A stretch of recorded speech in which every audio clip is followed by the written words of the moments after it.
ఇవాళ ఏదైతే పెన్షన్ అందియాల్సిన దాన్ని ఈరోజు అందించారు జనానికి, దాన్ని ఎలా చూస్తారు?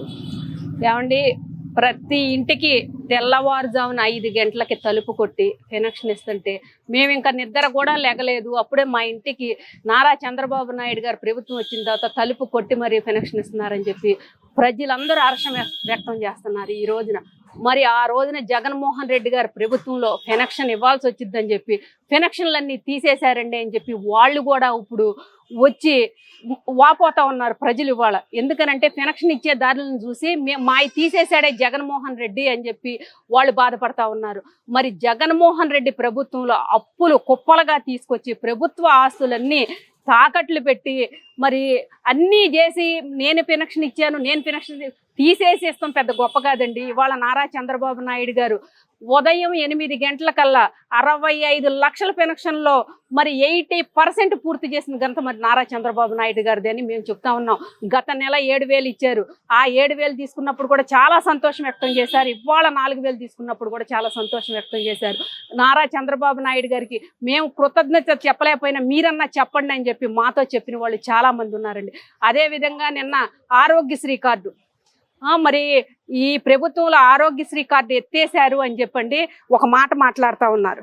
ఏమండి, జగన్మోహన్ రెడ్డి గారి ప్రభుత్వంలో ఆరోగ్యశ్రీ కార్డుకి 1,600 కోట్లు బకాయిలు పెట్టి పేదవారికి ఆరోగ్యశ్రీ లేకుండా చేసింది జగన్మోహన్ రెడ్డి గారి ప్రభుత్వం. ఇదిగోండి సాక్షి పేపర్లో వేశారు. ఏమండి, వేయటానికి కూడా ఒక సిగ్గు శరం అనేది ఉండాలండి. ఏంటంటే నిజం రాయాలి. ఇది అబద్ధాల పత్రికే సాక్షి పత్రిక.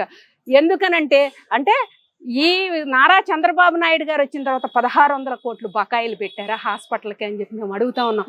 ఆ రోజున జగన్మోహన్ రెడ్డి గారు ఈ 1,600 కోట్లు ఎందుకు ఇవ్వలేదు? 5 సంవత్సరాలు పరిపాలన చేసినప్పుడు పేదవాళ్ళకి హాస్పిటల్ ఖర్చులు ఎందుకు ఇవ్వలేదని చెప్పి మేము అడుగుతా ఉన్నాం. ఇవాళ ఆ విడుదల రజనీ గారు మాట్లాడుతుంది, ఈవిడ చిలకలూరుపేటలో దండుకుందండి, దండుపాలు దండుపేచి వెళ్ళే. ఇవాళ ఆవిడ ప్రభుత్వాన్ని విమర్శించే హక్కు ఆవిడకి లేదని చెప్పి మేము తెలియజేస్తా ఉన్నాం. ఏం మాట్లాడుతున్నామమ్మా? మీ ప్రభుత్వంలో బకాయిలు పెట్టి తెలుగుదేశం ప్రభుత్వంలో ఇవ్వలేదు అని మాట్లాడతాకి నువ్వు సరిపోవు తల్లి. అందుకని నీకు తెలియకపోతే మాట్లాడబాకమ్మా. మీ ప్రభుత్వంలో తప్పులు పక్క ప్రభుత్వంలో రుద్దాలని మట్టికి చూడకు. ప్రజలందరికీ తెలుసు, ప్రజలందరూ గమనిస్తానే ఉన్నారు. ఇలాంటి కళ్ళబొల్లు మాటలు చెప్పరు. ఆ 1,600 కోట్లు చెల్లిస్తేనే మేము హాస్పిటల్లో చూస్తాము, జగన్మోహన్ రెడ్డి చెల్లించలేదని చెప్పి వాళ్ళ హాస్పిటల్ వాళ్ళు అడుగుతా ఉన్నారు. దానికి సమాధానం చెప్పండి. దానికి సమాధానం చెప్పిన తర్వాత అప్పుడు మేము చూస్తాం. అంతేగాని ఇలాంటి అబద్ధాలు చెప్పొద్దని చెప్పి చెబుతా ఉన్నాండి. ఇవాళ తెలుగుదేశం ప్రభుత్వంలో ప్రజలందరూ సంతోషంగా ఉన్నారు. అలాగే నిన్న ఏదైతే ఒక సిపిఐ మహిళ కార్యకర్త చంద్రబాబు నాయుడు దగ్గరికి వెళ్ళి 10 లక్షల చెక్ తీసుకొని వచ్చారు. దాన్ని ఎలా చూస్తారు? తన కొడుకు ఎవరికి బాగోకపోతే సీఎం రిలీఫ్ ఫండ్ కింద 10 లక్షలు చెక్ తీసుకున్నారు. గత గవర్నమెంట్ లో సీఎం రిలీఫ్ ఫండ్ కాదు కదా, ఏది ఇవ్వలేదు కదా, దాన్ని ఎలా చూస్తారు? ఏమండి, గత ప్రభుత్వంలో సీఎంఆర్ఎఫ్ ఎప్పుడు ఇచ్చిన పాపాన పోలేదండి.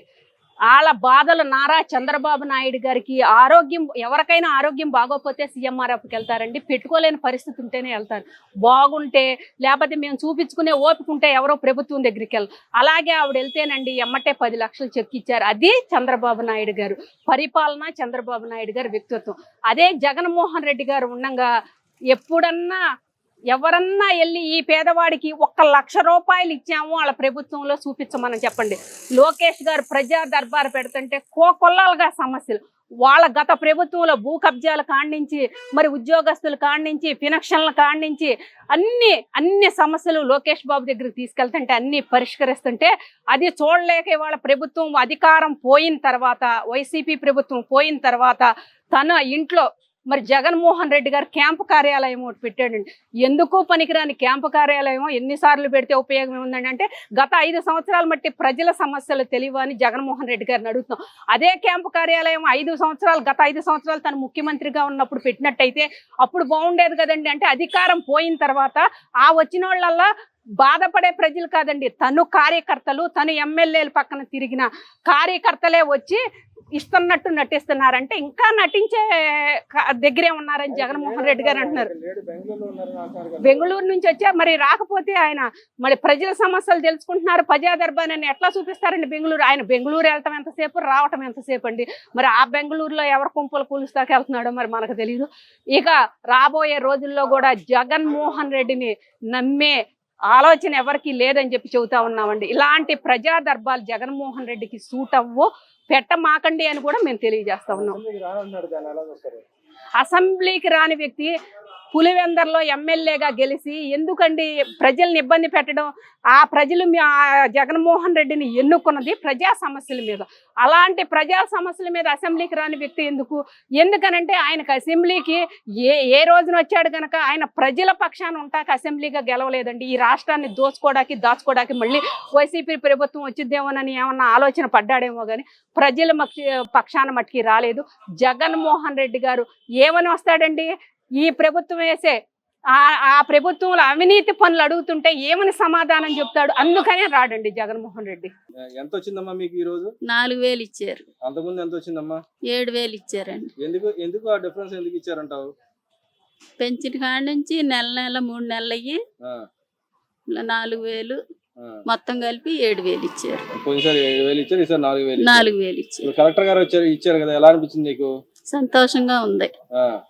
గవర్నమెంట్ ఇస్తుంది కదా, ఎలా ఎలా అనుకుంటున్నావు నువ్వు? మంచిగా ఇచ్చారుగా తీసుకున్నాం.